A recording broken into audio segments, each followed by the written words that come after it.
みんな大好き街で噂のリンガーベルさ。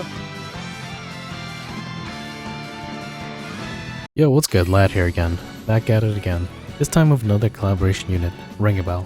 He's a dark warrior of the Well faction and hailing from the memoirs of Bravely Default 2. This dude has one of the best OSTs of all time. I still recall listening to video game soundtracks while working on a project and loves Vagrant, where his theme randomly plays out of nowhere, but I had to stop and make love to this OST. The accordion slaps harder than your mother when she tells you to take the chicken out to thaw and you forget. Anyways, Ringabel is essentially the better ODO if ODO had a better 6-star awakening. His abilities, instead of taking HP from your party, he takes it from himself. With his introduction comes a new buff, the Undying. But for now, let's go ahead and head on over and check him out. He's voiced by Ryota Takeuchi. I don't know any of the anime characters, except from Daru from Naruto. Let me know if there's others that you recognize. Moving forward, let's go ahead and check out his notable damaging skills. His first attack is a 16 SP cost. It's a one-hit single target sword damage attack, won't save 30, up to 6 hits if you consume 10% for each hit, and this also hits Dark with a sword damage calculation. The second attack is a SP cost of 79. It's a 4-hit AoE sword damage attack, won't save 55. If his HP is more than 50%, he takes 50% damage for a 10% potency up. This again also hits Dark with a sword damage calculation. His last attack is a SP cost of 66. It's a 5-hit single target sword damage attack, won't see 55. This becomes 75 at 6 stars. And if his HP is more than 50%, he takes 50% damage for a 10% potency up, and this again hits Dark with a sword damage calculation. For his support abilities, his first one is a 27 SP cost. He gives himself a 15% physical attack and SP regen, 10% to 2 to 6 turns depending on the boost level. And for his TP skill, it's a 74 SP cost. He gives himself Undying, which he'll retain 1 HP from all attacks, except for the overkill attacks. And this also gives him a plus 3 BP recovery, and this skill can be boosted from 3 turns to 6 turns depending on the boost level, and you can only use this once per battle.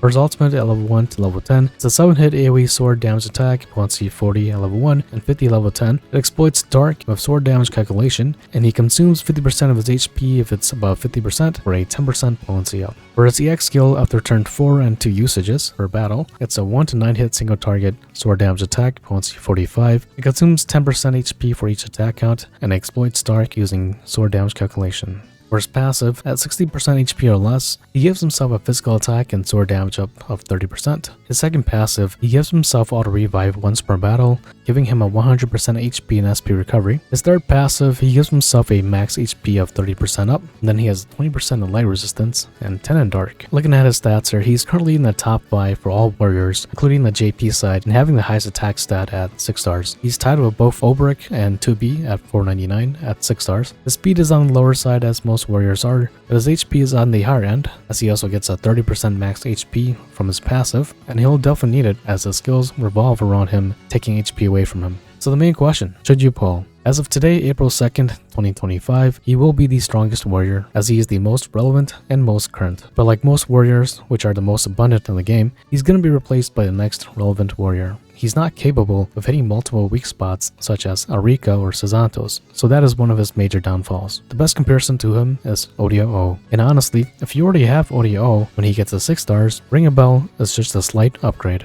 Taking a look at both their stats, especially their physical attack, Ringabel is at 499 at 120, and ODO when he gets his 6 stars is at 534. When it comes to the better AoE breaker, ODO wins as his Hatred's Fury is a 6-hitter at all times to all enemies, compared to Ringabel needing his ultimate, which is a AoE 7-hitter. ODO's Absolute Hatred is an 8-hitter single target, which takes 60% of HP of all allies, compared to Ringabel's 7-hitter single target attack, which takes 60% of his own HP. Ringabel's EX skill, which can be used after turn 4 and has 2 usages, is a 10-hitter. So after turn 4, Ringabel is somewhat the better breaker and DPS. When it comes to who deals more damage, Ringabel again takes it with a slight edge, as some of his abilities give an extra potency up, and his passive gives him a capped 30% attack and sword damage up at 60% HP or lower. One of Ringabel and ODO's biggest flaws is that if they don't have enough HP, they're not able to fully capitalize on all their hits. But like ODO, if you do pull for Ringabel, you want him to go last, as it's going to improve his survivability.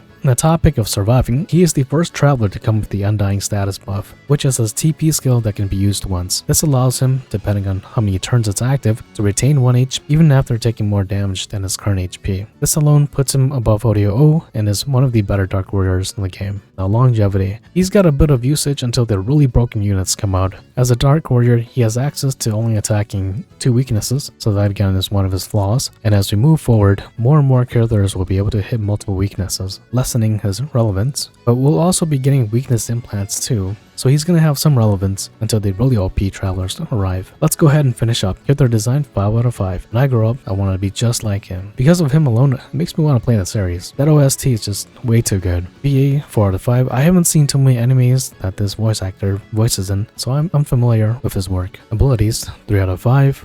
His Undying skill is new and brings lots to the table, as you don't have to worry about him ever going down, but he doesn't bring anything interesting other than that, and he's essentially a ODO 2.0. Longevity 2.75 out of 5. He'll be relevant for sword and dark weaknesses until the really broken travelers come out. Global buff 0 out of 5. He didn't get any. Time limited, yes, 0 out of 5. He's a collaboration unit. Overall impression, everything ODO wanted to be, 2.8 out of 5. Right now he's good, but it's just that seeing what the future entails, he falls off heavily. As a certain scholar and one of the more recent warriors on the JP side just completely destroys everything. And again, he's limited in sword and dark compared to Ulrika and Sazantos, who can also hit light, which is the more prevalent weaknesses out there. But with that said, that was it for Ringabel. Let me know if you'll be polling. I might do a few polls because of his OST alone, but I'll catch you next time. Take care of yourself. Let out.